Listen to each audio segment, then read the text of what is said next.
All right, let's talk about something that, if you're an educator, you know all too well. Why do so many of our best, most brilliant ideas for schools get stuck? We've all seen those binders full of amazing plans, but how often do they really, truly change what happens in the classroom? You know exactly the feeling I'm talking about, right? This huge, beautiful binder lands on your desk, it's got new standards, a new curriculum, and it is just full of promise. But then, it almost never survives that first contact with the reality of a busy classroom. It's like the vision is literally trapped on the paper, just unable to get out. So what's at the heart of this? Well, there's actually a name for it. It's called the knowing-doing gap. And it's that incredibly frustrating space between what we know we should be doing and what we can actually pull off in the day-to-day beautiful chaos of school life. In our world, in education, we often call this the curriculum practice gap. And let's be really clear about something. This is not a knowledge problem. Teachers are brilliant. They know what powerful student-centered learning looks like. The real issue is the operating model. The systems we use for planning and collaborating are just too clunky to support real change. And this gap, it isn't just some abstract theory, right? It shows up in very real ways. It's that teacher who has amazing ideas but is handcuffed by a rigid pacing guide. It's the school district with these inspiring goals that somehow, magically, never seem to show up in the actual lesson plan. So, the big question is, how do we fix this? How do we actually bridge this gap? Well, the answer, and this might surprise you, could come from a totally different field that has been wrestling with this exact same problem for years: the world of business. The core idea here is actually pretty simple, but it is a total game changer.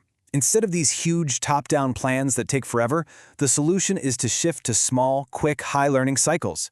It's an approach that lowers the risk, keeps everyone clarity, and actually speeds up real, meaningful change.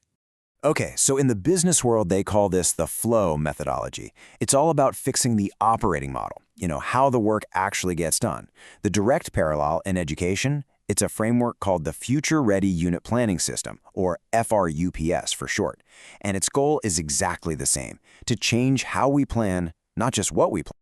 Now, the absolute best way to get your head around this whole system is with a simple but really powerful metaphor: the Lighthouse Method.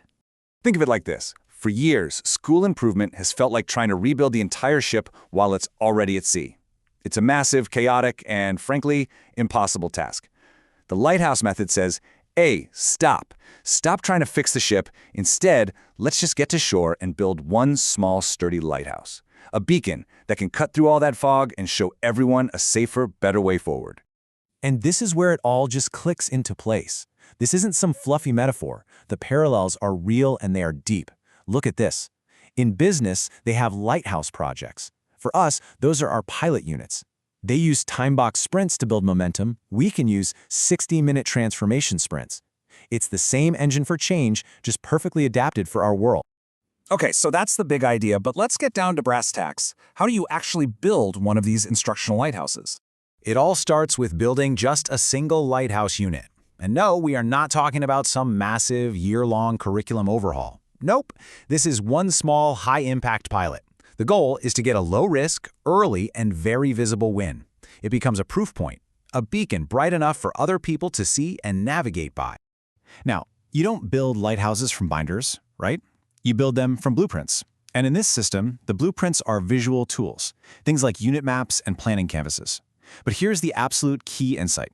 These are not just more paperwork. They're what we call social engines. They are tools designed to get people around a table, arguing, debating, and co-designing amazing things together. And this slide, this is my favorite part because it shows how this whole thing spreads. And it's not some top-down mandate telling everyone what to do. The model's called cell division, and it's brilliant. One team builds the first lighthouse. They show it off. Then, members from that first team help mentor the next group. The growth happens totally organically as expertise spreads from one teacher to another. This all might sound great, maybe even a little big. So you're probably wondering, where on earth do I even begin? Well, the beauty of this whole method is that you start incredibly small. You start with just 60 minutes. Yep, you heard that right. Just 1 hour. Forget about those multi-day professional development workshops or semester-long projects. This is a single focused hour designed to create instant momentum and give you a real actionable first step. To go back to our metaphor, think of this 60-minute transformation sprint as the construction crew's very first hour on site. You're not trying to build the entire lighthouse at once, you're just laying the foundation and getting that very first beam of light to start shining. And the sprint itself? It couldn't be more straightforward. First, you just identify one specific challenge, some little friction point in your teaching. Second, you rapidly brainstorm and debate ideas to solve it. And third, you turn the very best idea into a concrete, actionable step you can take in the next 5 days. You go from problem to action all in 1 hour. So, if you take one thing away from all of this, let it be this. This system isn't another program to implement or another binder to stick on a shelf. It's a craft. It's a new way of working together to build these instructional lighthouses that can genuinely light the way for our students and for us. And that leaves us with one last question.